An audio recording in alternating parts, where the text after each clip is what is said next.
Counselling के स्थगित रहने को लेकर पिछले कई दिनों से हजारों डॉक्टर हड़ताल पर हैं। नीट पीजी की काउंसलिंग आरक्षण के मुद्दों पर सुप्रीम कोर्ट में चल रही सुनवाई स्थगित है। इस मुद्दे पर शीर्ष अदालत ने आखिरी बार 25 नवंबर को सुनवाई की थी और अब इस पर अगली सुनवाई 6 जनवरी को होगी। हड़ताली डॉक्टर अपने कोर्स में हो रही देरी का हवाला देते हुए नीट पीजी की काउंसलिंग जल्द से जल्द शुरू किए जाने की मांग कर रहे हैं। दरअसल देश भर के पोस्ट ग्रेजुएट मेडिकल कोर्सेज में एडमिशन के लिए national eligibility cum entrance state की काउंसलिंग का मामला सुप्रीम कोर्ट में कानूनी लड़ाई में फंसने की वजह से स्थगित है।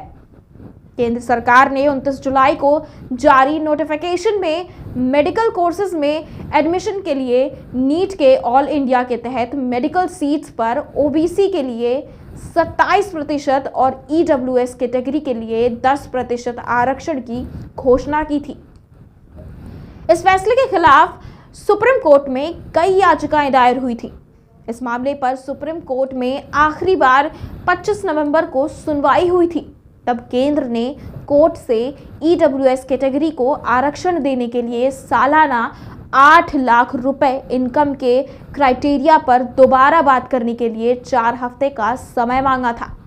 सुप्रीम कोर्ट ने सरकार से कहा था कि ओबीसी के क्रीमी लेयर के लिए तय 8 लाख रुपए सालाना आय की लिमिट और ईडब्ल्यूएस कैटेगरी के आरक्षण के लिए भी सालाना आय 8 लाख की लिमिट एक जैसी नहीं होनी चाहिए। मामला सुप्रीम कोर्ट में होने की वजह से अंडर ग्रेजुएट और पोस्ट ग्रेजुएट दोनों कोर्सेज के लिए नीट की काउंसलिंग अटकी हुई है। मेडिकल कॉलेजों में एडमिशन के लिए हर राज्य की 85% सीटों पर फैसला वहां की सरकार करती है, जबकि बाकी 15% सीटों पर ही फैसला केंद्र के पास रहता है। इन्हीं 15% सीटों पर केंद्र द्वारा घोषित ईडब्ल्यूएस आरक्षण लागू होना है, जिस पर फैसला न हो पाने की वजह से ही काउंसलिंग रुकी हुई है। हालांकि कई राज्यों गुजरात, कर्नाटक, पंजाब, हिमाचल प्रदेश, तमिलनाडु, असम और आंध्र प्रदेश ने अपने हिस्सों की 95% अंडर ग्रेजुएट सीटों पर काउंसलिंग शुरू कर दी है। लेकिन दिल्ली, उत्तर प्रदेश, उत्तराखंड जैसे राज्यों में अभी काउंसलिंग रुकी हुई है। बता दें कि इस मामले की पिछली सुनवाई के दौरान जस्टिस डीवाई चंद्रचूड़ की अध्यक्षता वाली बेंच ने केंद्र से पूछा था कि वह समझाएं कि उसने किस आधार पर नीट के तहत मिडिल सीटों पर आर्थिक रूप से पिछड़ों को आरक्षण के लिए सालाना 8 लाख रुपए इनकम का क्राइटेरिया तय किया है।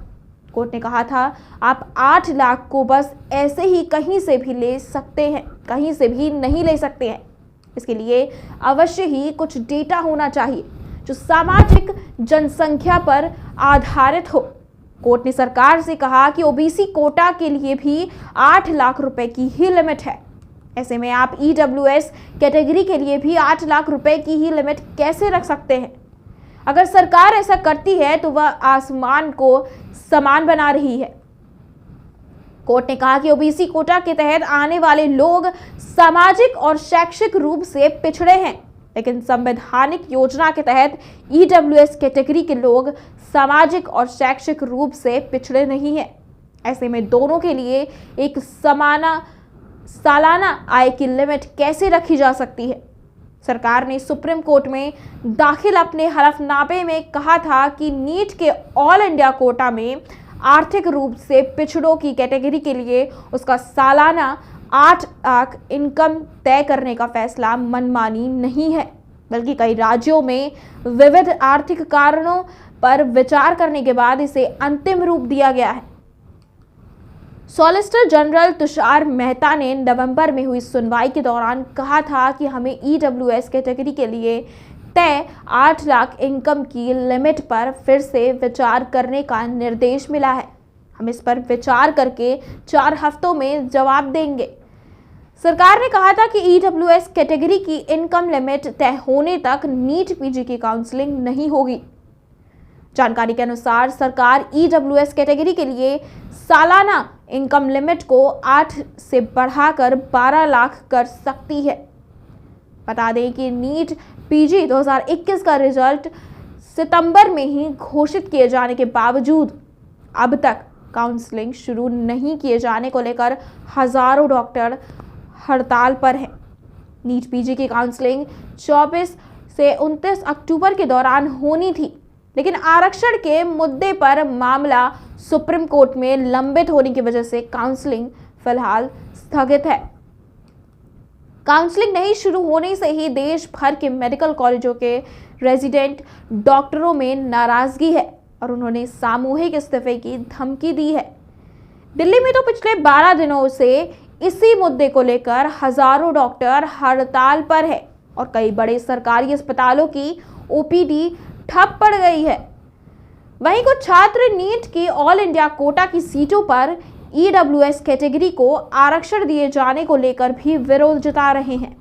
डॉक्टरों का कहना है कि नीट पीजी की परीक्षा में पहले 9 महीने की देरी और अब रिजल्ट आने के बावजूद काउंसलिंग नहीं होने से मेडिकल स्टूडेंट की पढ़ाई प्रभावित हो रही है। इससे अस्पतालों को नए डॉक्टर नहीं मिल पा रहे हैं और जूनियर डॉक्टरों की कमी से मौजूदा डॉक्टरों पर काम का बोझ काफ़ी बढ़ गया है। देश भर के 50,000 से ज़्यादा नीट पास करने वाले छात्र अदालत के फैसले का इंतज़ार कर रहे हैं, जिससे उनकी काउंसलिंग शुरू हो सके।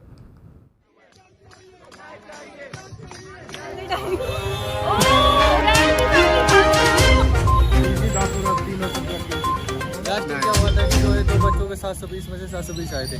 तो इस बार भी जो है चांस है इस बार भी बच्चे जो है टॉप कर सकते हैं। किस नाम से के लिए उत्सुक होंगे, क्या डिफिकल्ट